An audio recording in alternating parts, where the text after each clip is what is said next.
Of the bidding process, correct? Yes. As a result of non-responsiveness of all the bids, correct? As a result of non-responsiveness.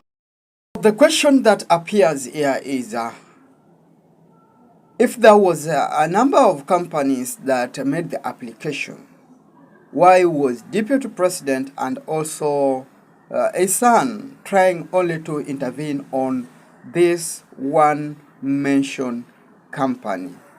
So the lawyer tried somehow to intertwine, like kind of confuse the witness with words, but at the end of the day, there are questions that rises up. And as per the Constitution, as you know, a person that is holding a seat to that level of the Deputy President is not allowed in any way to be involved in these tendering processes, either directly or indirectly. So this is one of the witnesses that may lead to the Senate impeaching Rigathi Gachagua. This is the crux of Kenyan politics, and my name is Abisai Orlando. Subscribe, comment down in the comment section, and like. Go to page 219. Page 219. Can you see where you have C submissions by Ms. Terry Ramathani? Yes. Therefore, this is a statement, correct? And I would not say whether they are correct or not. Read, Mr. Witness.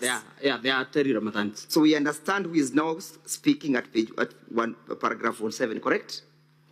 Yes. Read it then. It was further the testimony that the authority had struggled to maintain autonomy owing to undue interference from the Cabinet Secretary for Health.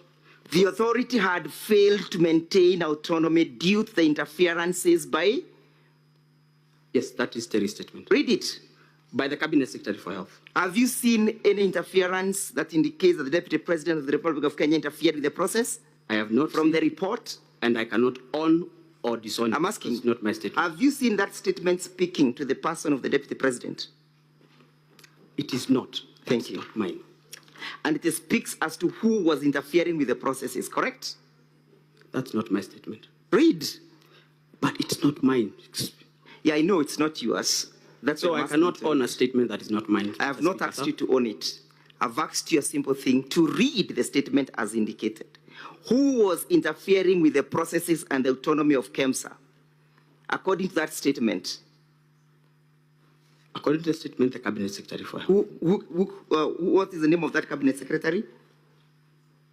As at then? Not indicated. Let's proceed as I finish up. Let's go to page 226.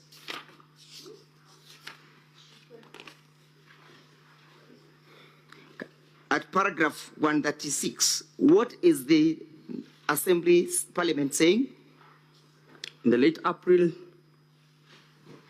In the late April? He learned from the Global Fund pre-award. Who learned? I don't know. Look at the submissions at page 225. Myself. Who learned? The acting CEO, which is me. Who was that? Me. What did you learn?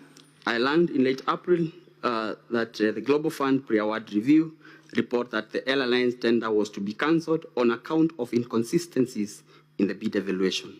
Do you still maintain the position that you gave, or you want to? It's exactly what I said. That's exactly what you say. Yes. And therefore that does not link or has no nexus with the Deputy President whatsoever, correct?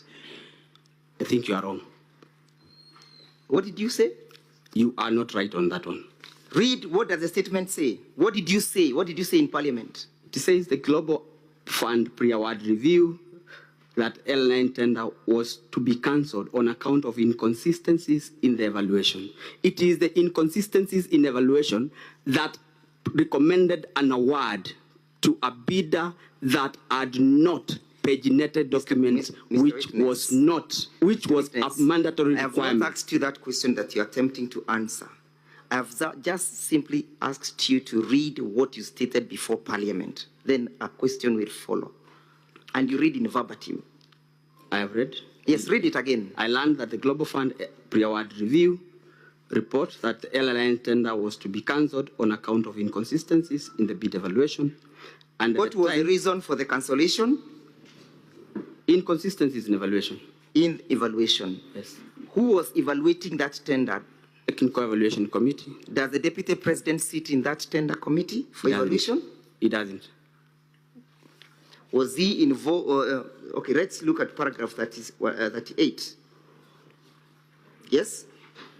Again, what are you saying at paragraph 138? And 38 says, he further maintains that the advisory to the PS, State Department of Public Health and Professional Study, on the alleged inconsistency in the technical specification neither passed through his office or the head of department for the strategic programs, but was forwarded directly to the PS by one Dr. Omar, the head of malaria program.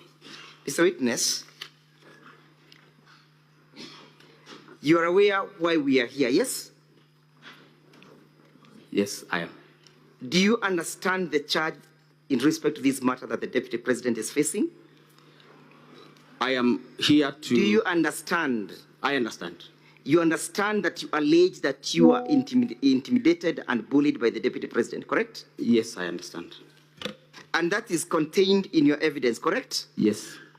Why were you being bullied, if at all it ever happened? I want to believe... Not to believe. We are not dealing with beliefs here. Okay. We are dealing with the facts. I was bullied to submit bid document for Shobika. When was the tender cancelled? In late April. In late April. As at that time, had you joined KEMSA? I had not. You had not joined.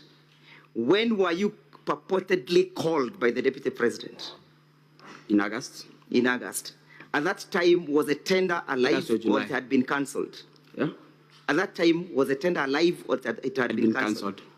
What happens upon the cancellation of a tender to bidders who had submitted their documents? Bid books are returned. Bid books are returned. As a routine process. As a routine process.